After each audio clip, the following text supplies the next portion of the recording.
GPIB, berjumpa lagi kita di Talking Points, media komunikasi dari GPIB, dalam hal ini Departemen Infokom Litbang. Bersama saya Diaken Stephen Suwu yang akan memandu podcast pada saat ini. Saat ini kita akan mempercakapkan kembali, masih berkait dengan pembicaraan kita yang kemarin. Saya pikir sahabat GPIB tentu sudah melihat ya, apa-apa yang menjadi pokok-pokok dari percakapan yang menjadi dasar hari ini. Kalau minggu lalu kita sudah berbicara tentang manajemen gereja, nah sekarang kami ingin menggali lagi, terutama apa sih yang menjadi dasar, kemudian pemikiran, kemudian nanti kita akan coba lihat beberapa hal yang terjadi mungkin di jemaat maupun dalam lingkup yang lebih luas lagi di sinodal. Nah, dalam Talking Points kali ini, saya masih ditemani oleh Bapak Pendeta Adriano Wangkai. Pak Pendeta, apa kabar Pak? Baik. Puji Tuhan. Terima kasih ya Pak untuk kita bisa bercakap lagi, berbincang lagi. Ini masih seputar topik yang kemarin ya Pak ya, tapi kita gali lebih jauh lagi. Nah, Pak Pendeta, kalau misalnya kita bicara aturan ini ya, secara umum begitu ya, itu dalam konteks kekristenan kita ada Alkitab, kemudian juga ada banyak hal yang diatur di situ, pengaturan. Kalau Bapak ingat minggu lalu tentang sopan dan teratur juga ada di situ. Kalau kita kaitkan dengan konteks kenegaraan, ketika bicara aturan ada produk misalnya KUHP atau KUHPER atau segala. Nah, lebih spesifik ke GPIB. Kita kenal ini namanya tata gereja sebagai hasil dari persidangan sinode. Nah, kira-kira Bapak bisa jelaskan dulu nggak Pak ya, apa itu tata gereja? Supaya kita lebih paham sebelum kita lanjut ke percakapan berikut. Terima kasih ya Pak Stephen, dan kita semua ini berada di satu institusi yang namanya GPIB. Ya. Sebagai sebuah gereja dalam pengertian yang universal, gereja itu kepalanya Yesus Kristus. Ya. Jadi kalau menggunakan persepsi dalam konteks teologi atau Alkitabiah, maka gereja ini diberikan perandaian sebagai tubuh Kristus. Oke. Yesus itu kepalanya, di dalam kepala itu ada otak, dan kita ini adalah tubuhnya. Di dalam tubuh itu ada satu komponen yang namanya jantung. Otak yang memerintah, jantung itu yang menyebarkan darah ke seluruh tubuh. Oke. Jadilah dia kehidupan. Gereja ini adalah kepalanya Yesus Kristus. Maunya, kehendak, dan misi Tuhan itu yang bergerak dalam kehidupan bergereja kita. Nah, ketika kita bicara dalam konteks teologi seperti itu, maka ya istilahnya kalau kita mengacu kepada Alkitab, itu firman Tuhan bilang ya, 1 Korintus 3:11, tidak ada dasar lain yang diletakkan kecuali Tuhan Yesus Kristus. Oke. Itu artinya gereja ini tidak bisa tidak bergerak dalam pandangan Kristus sebagai kepala. Tapi jangan lupa bahwa gereja juga adalah sebuah institusi, sebagai sebuah lembaga yang hadir di bumi Indonesia. Nah, kalau kita bicara dia sebagai satu institusi, dia punya banyak sekali anggota dan di satu wilayah atau tempat tertentu. Nah, kita ini bicara Indonesia, GPIB itu ada di 27 provinsi dari 36 provinsi sekarang di Indonesia. Artinya kehadiran orang-orang ini sebagai anggota GPIB di berbagai tempat di Indonesia dengan berbagai macam latar belakang, sebagai pengikut Kristus, maka dimanapun anggota ini berada, dia harus ingat ini gereja milik Tuhan. Maka sebagai anggota dia wajib mengikuti kehendak Tuhan. Nah, gereja ini kemudian punya kesepakatan secara institusi bahwa kita membutuhkan satu tatanan untuk bagaimana caranya supaya dimanapun kita berada, di berbagai wilayah manapun, berbagai latar belakang siapapun kita sebagai anggota, kita harus tunduk pada satu kesepakatan atau satu permusyawaratan terkait dengan bagaimana kita menjawab tugas panggilan Tuhan. Nah, untuk mengerjakan maunya Tuhan, misi Tuhan itu kan butuh ketertiban, butuh keteraturan, butuh kesopanan. Nah, hal itulah yang dijawab di dalam tata gereja. Jadi tata gereja itu apa? Itu adalah sekumpulan aturan yang ditetapkan bersama dan diberlakukan untuk seluruh anggota. Tujuannya supaya terjadi ketertiban tadi, supaya terjadi kesopanan. Mengingat begitu banyaknya kita, jemaat yang tersebar di berbagai wilayah, dan kita diminta mengerjakan apa yang Tuhan mau. Itulah sebabnya di dalam penyusunan buku tata gereja, di dalam latar belakang penyusunan tata gereja itu dijelaskan. Tata gereja itu disusun berdasarkan 10 aspek. 10 aspek ya Pak? Nah 10 aspek itu saya tidak sebutkan semuanya, tapi 2 hal yang paling utama. Yang pertama itu adalah kristosentris. Artinya GPIB ini mengakui bahwa Kristus itulah kepalanya. Artinya sebagai kepala, dia sebagai gereja universal maupun gereja sebagai sebuah institusi. Dasar berpikirnya itu tidak lain adalah Yesus Kristus. Nah, paling akhir yang ke-10 itu adalah pengembalaan. Nah, ketika bertemu dengan kata pengembalaan, itu berarti menyadarkan kita, namanya juga orang, namanya juga manusia, ya tentu banyak keterbatasannya. Nah, menyadari itulah kalau kita bicara soal tatanan, kan bisa saja terjadi yang namanya kesalahan, kekeliruan, pengabaian, maka dibutuhkan satu tindakan gerejawi yang namanya pengembalaan. Nah, ini dia inline dengan pernyataan aspek nomor 1 dari penyusunan tata gereja, yaitu kristosentris. Itulah maksudnya mengapa kita butuh tata gereja gitu ya. Nah, berarti Pak, saya tadi ingin bertanya sejauh mana penerapan relevansi tata gereja ini dalam kehidupan di jemaat khususnya. Karena kan itu mengatur substansi sebagai organisasi kan dalam konteks GPIB. Nah, kalau mungkin kita masuk lagi, sudah boleh ya Pak kita sedikit banyak membedahlah walaupun tidak semua terkait tata gereja. Ada yang namanya konteks jemaat, ada yang namanya konteks warga jemaat. Nah, kalau dikaitkan dengan kata penting yang Bapak bilang waktu kemarin itu sopan dan teratur, itu secara konkret aplikasinya bagaimana Pak? Baik, saya lebih awal ingin memberikan pemahaman lebih dahulu ya, bahwa kalau kita bicara gereja, kita pasti bertemu dengan apa yang disebut dengan tugas panggilan gereja. Tugas panggilan gereja itu ada 3, bagaimana bersekutu, bagaimana melayani, bagaimana bersaksi. Perhatikan kata pentingnya itu bagaimana. Bagaimana bersekutu, bagaimana melayani, bagaimana bersaksi. Untuk menjawab pertanyaan bagaimana, ini bicara tatanan. Kalau bicara tatanan itu yang diatur ya pasti orang, ya pasti jemaat, ya pasti warga sidi jemaat, pasti warga gereja, pasti diaken penatua, pendeta, pasti apapun yang ada di dalamnya. Artinya kita dipanggil dan diutus oleh Tuhan untuk mengerjakan 3 itu. Tugas panggilan. Nah, untuk itulah kita bersepakat sebagai satu gereja bahwa kita harus, kalau pakai bahasa tata gereja ya, kalau saya kutip misalnya silakan, Pak.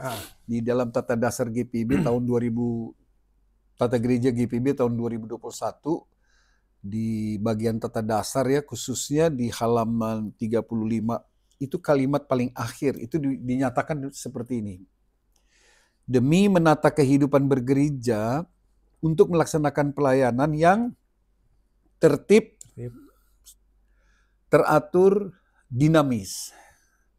Nah, 3 kata inilah yang kemudian memberikan gambaran tata aturan kita itu seperti apa. Nah, tata aturan kita seperti apa itu sudah pasti menyangkut sekali lagi ya kepentingan jemaat secara keseluruhan.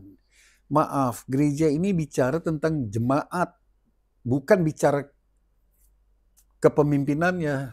Nanti kita bicara hal yang lain itu. Nah, sekali lagi dalam sebuah kesadaran warga GPIB itu tidak hanya satu, bukan hanya di satu wilayah. Dia tersebar di mana-mana dan itu tarikan budaya, kepentingan, dan sebagainya itu besar sekali. Tetapi yang menjadi pertanyaan sekali lagi, bagaimana caranya bersekutu, melayani, bersaksi, maka diberikanlah kesepakatan untuk bagaimana warga dimanapun dia berada, dia harus ingat ada loh koridor yang diberikan oleh gereja ini untuk bagaimana kita mengekspresikan bentuk iman kita kepada Tuhan Yesus dalam konteks gereja. Nah, itulah sebabnya jemaat juga kan disuruh bersekutu, melayani, bersaksi.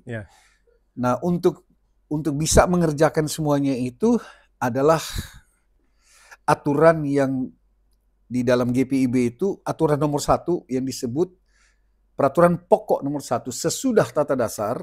Itu ada peraturan pokok 1, ada 3 peraturan pokok. Nomor 1 itu jemaat.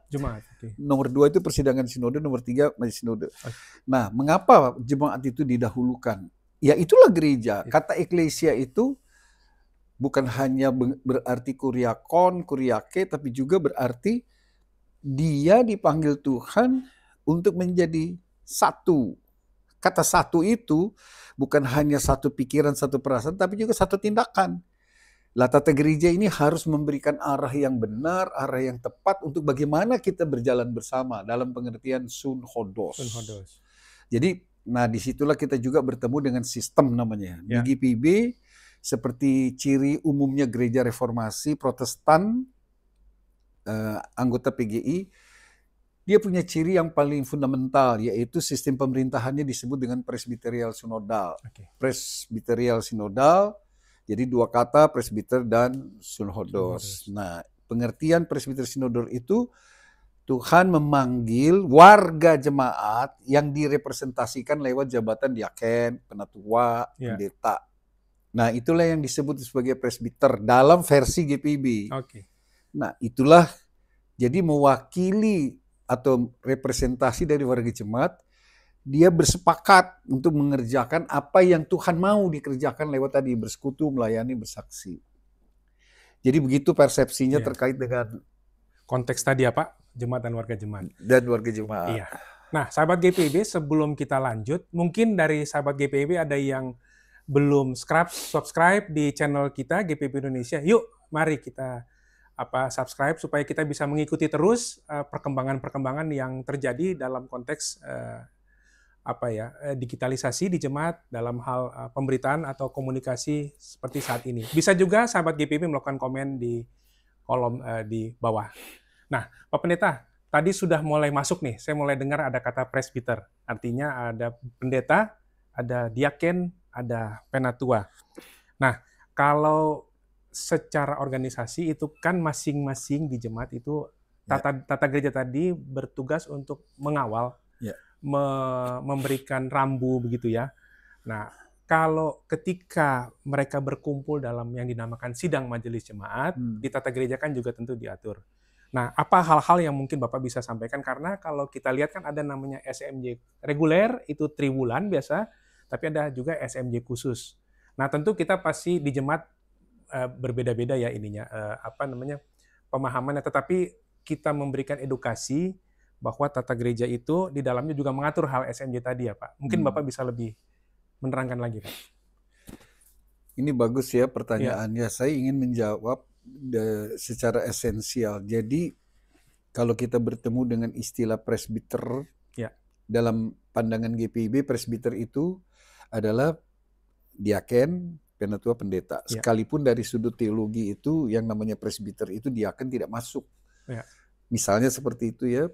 Tetapi GPIB sepakat istilah yang digunakan itu adalah presbiter. Nah, presbiter ini sendiri secara fundamental mau menjelaskan tentang bagaimana jemaat itu dalam pengertian institusi jemaat ketika dia bertemu itu nanti dia bertemu dengan yang namanya sunhodos. Sunhodos itu representasinya persidangan.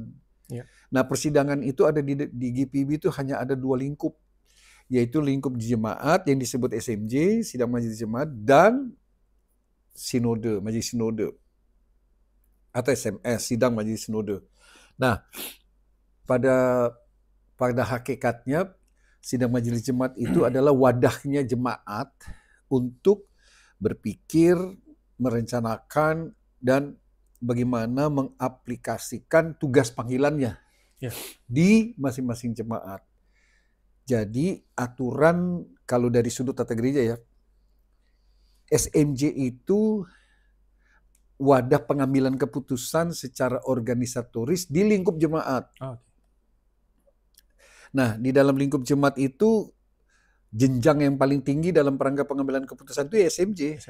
Ada SMJ yang sifatnya reguler, 1 tahun itu 4 kali atau 3 bulan sekali, dan ada yang khusus, SMJ khusus namanya, dalam hal pengambilan keputusan yang bersifat khusus, bukan yang reguler. Nah, nanti saya jelaskan perbedaannya, tetapi SMJ itu adalah wadah pengambilan keputusan jemaat untuk bagaimana menjawab panggilan itu tadi, bagaimana bersekutu, melayani, bersaksi. Nah, namanya gereja sebagai sebuah institusi, SMJ itu memberikan sebuah jaminan sekaligus juga sebuah kepastian bagi warga bahwa gereja ini bukan, SMJ itu bukan wadah menyalurkan hobi, menyalurkan keinginan-keinginan duniawinya. Tapi sidang majelis jemaat itu coba mengaplikasikan keinginan Tuhan untuk dikerjakan, yang istilahnya itu bisnisnya GPIB di dalam SMJ di tiap jemaat itu adalah PKA, program kerja dan anggaran sebagai bentuk pencabaran dari kebijakan umum panggilan dan pengutusan gereja dalam satu waktu tertentu. Nah, yang harus dihindari adalah kalau kita melakukan SMJ, jangan anggap itu seperti sidang musyawarah partai, perwakilan dari sektor-sektor, majelis sektor 1, 2, 3, terus masuk lalu membawa aspirasi jemaat. Tidak. Yang dibawa itu aspirasi Tuhan. Kata yang saya pakai itu adalah kita tidak sedang menyalurkan aspirasi warga terkait dengan keinginan, kemauan, desakan. Apa yang diinginkan jemaat itu harus diterjemahkan dalam konteks misi Tuhan. Kan kita gereja.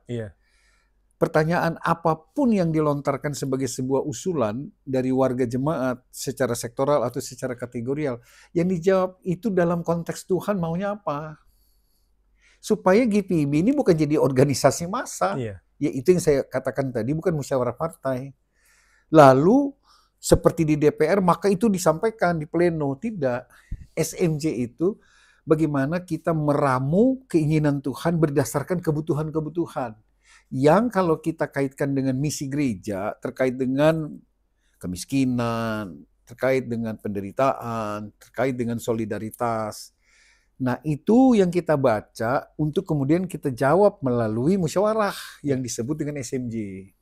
Jadi pengambilan keputusan di situ, dia diputuskan lalu dia mengikat baik anggota majelis jemaat di semua sektor kategori maupun oleh warga sidi jemaat. Nah, itulah intinya SMJ itu ada. Kalau naik yang lebih besar adalah itu kan jemaat dalam satu konteks tertentu, wilayah tertentu. Lah kalau GPIB yang ada di 27 provinsi, nah kita juga mau melihat apa kehendak Tuhan di Indonesia dalam kehadiran di berbagai provinsi. Kita tidak mewakili jemaat karena itu disebut sebagai sidang para presbiter, diaken, penatua, pendeta. Kita ingin menjawab misi Tuhan. Tuhan mau ada damai sejahtera. Nah, damai sejahtera itulah yang diuraikan, dijabarkan menjadi kegiatan, menjadi pokok-pokok kegiatan yang begitu selesai persidangan Sinode Raya 5 tahunan sekali, contohnya nanti di bulan Oktober di Makassar. Itu jemaat bisa mengerjakan karena yang dikerjakan itu keinginan Tuhan. Tapi pertanyaan pokoknya, bagaimana cara menjawab pertanyaan Tuhan, bagaimana menjawab keinginan Tuhan lewat misi, itu sebenarnya mudah dikerjakan karena kita dipanggil hanya untuk 3 tugas itu. Bersekutu itu berarti beribadah, pengemalaan dan sebagainya. Bagaimana melayani gereja tidak hanya terputar-putar di dalam gedungnya, dan bersaksi melalui kehadiran warga yang menggunakan interaksi secara sosial. Nah, gereja melengkapi warga, membina warga, menguatkan warga untuk mengerjakan apa yang Tuhan mau, gitu. Dengan kita selalu berpijak pada karena ini gereja, kepentingan gereja, maka kita akan terhindar dari kepentingan-kepentingan dalam tanda petik kepentingan sesaat, kepentingan kelompok. Iya. Tapi kita mau mengindahkan kepentingan Tuhan. Iya. Untuk itu kan dibutuhkan tata tertib. Betul. Dibutuhkan kesopanan. Yuk kalau bicara dalam sidang majelis jemaat jangan bicara sembarangan, Iya. mau-maunya, Iya. tidak bisa kasar. Yesus tidak pernah mengajarkan murid-muridnya itu bersikap kasar. Iya. Artinya bahwa ada dinamika itu dalam biasa. konteks saling membaharui, saling membangun itu sah-sah aja Pak Pendeta. Ya perbedaan di mana-mana kan biasa ya. Iya. Tetapi jangan dibiasakan kebiasaan buruk. Iya. Membawa kebiasaan karakter. Saya memang dari dulu sudah begini. Tidak bisa. Iya. Kita harus tunduk pada kehendak Tuhan gitu. Iya. Walaupun memang itu sangat sulit, tetapi ya namanya gereja masa mengikuti maunya. Iya, betul. Jadi dasarnya itu penting ketika SMJ tadi dilakukan, apapun yang terjadi, proses yang dilakukan, tetap harus berpegang pada tata atau aturan atau tata gereja yang ada ya Pak ya. Sehingga itu semua bisa mengikat, walaupun ada perbedaan, tetap semua dalam kerangka sun hodos tadi ya Pak ya. Apa yang diputuskan, apa yang dihasilkan. Ya. Nah, tadi Bapak udah mulai nih, berbicara dalam konteks yang lebih tinggi, dalam sidang presbiter, PSR. Nah, mungkin bagi sahabat GPIB ada yang belum tahu, ketika nanti di Oktober terpilih Majelis Sinode yang baru, itu hal pertama apa yang bisa dilakukan oleh Majelis Sinode dalam konteks ketika mereka akan melakukan fungsi tugas sebagai Majelis Sinode ke jemaat-jemaatnya? Yang pertama adalah tugasnya persidangan Sinode itu ada 3 besar lah. Okay. Nomor 1 itu menetapkan apa misi Tuhan. Okay. Misi Tuhan itu dilatar belakangi oleh percakapan tentang teologi gereja. Yeah. Apa yang Tuhan mau, dengan cara seperti apa gereja menjawab maunya Tuhan itu diterjemahkan dengan untuk bulan Oktober 2025 di Makassar kita hasilkan rancangan yang disebut dengan dokumen iman dan ajaran. Okay. Itulah yang menjadi ciri utama gereja dimanapun GPIB. Nah, nomor 1 itu. Di dalamnya itu, sebagai bagian dari yang tidak terpisahkan itu adalah PKU-PPG. Okay. Pokok-pokok kebijakan umum, panggilan, dan putusan gereja. Nah, dalam 20 tahun sampai 100 tahun GPIB, terutama 5 tahun ke depan, 2025-2030, yang kemudian itu nanti dijabarkan setiap tahun oleh jemaat-jemaat. Nah, hal yang penting, tidak kalah pentingnya itu yang ketiga adalah menetapkan tata gereja. Jadi dokumen iman, PKU, PPG, misi maupun tata gereja, di dalamnya tuh eklesiologi itu ada tata ibadah, ada akta gereja, ada kurikulum. Nah, begitu ini semua ditetapkan untuk dikerjakan selama 5 tahun ke depan, maka dipilihlah yang namanya Majelis Sinode. Majelis Sinode itu dipilihnya itu paling belakang, agenda belakang. Artinya secara teologis, apa yang Tuhan mau, itu yang ditetapkan. Nah, untuk itulah persidangan Sinode itu memberikan mandat. 346 jemaat itu memberikan mandat kepada 11 orang, silakan kerjakan mandat yang sudah ditetapkan itu terkait dengan dokumen iman, PKU, PPG, tata gereja. Yang tadi dijelaskan ya Pak ya. Jadi kita tidak bicara selera orang, kita tidak bicara apanya maunya orang yang kita pilih, bukan. Ini persepsi yang keliru. Tapi mereka mengerjakan apa yang sudah ditetapkan dan dilaporkan setiap tahun. Di PST, dalam ya, PST, ya, dalam betul. persidangan sinode tahunan. Betul. Itulah yang disebut dengan check and balance-nya. Jadi apa yang ditetapkan itu tidak boleh lari dari apa yang diputuskan. Betul. Dan sinode di akhir nanti tugasnya 5 tahun mempertanggungjawabkan apa yang dipercayakan kepada dia. Dan proses itu 5 tahun berjalan kembali. 5 tahun dan untuk itu dia dibantu alat kelengkapan yang disebut dengan BPPG. Badan Pemeriksa Perbenaran Gereja. Yang ditetapkan juga 5 tahun yang jalannya bersama. Tetapi pimpinan gereja itu adalah majelis sinode, bukan BPPG. BPPG itu diberikan tanggung jawab khusus untuk bidang pemeriksaan yang dipilih dalam persidangan. Itu ya poinnya. Itu fungsinya persidangan sinode raya. Nah, sahabat GPIB, menarik apa yang kita sudah perbincangkan, tapi rasanya kita harus stop sampai di sini dulu. Nanti topik berikutnya akan saya merasakan akan ada semacam hal-hal lain yang akan disampaikan.